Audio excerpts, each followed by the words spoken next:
Veszek két nagy offert, ezt a 10 000-eset és ezt a 30 000-es offert megvásárolom, és hát nézzétek.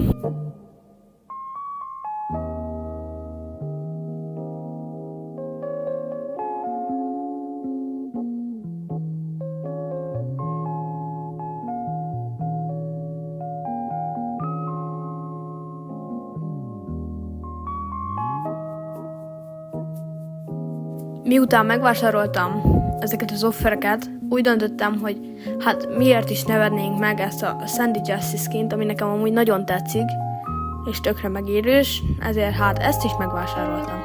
Egyébként Power Meal-eket nehogy vegyetek, egyáltalán nem megérős, csak a skinekre menjetek, meg talán a blingekre, meg ezekre az exkluzív pontnyomós pinekre, meg player iconokra, mert a többi nem éri meg. Köszi a figyelmet!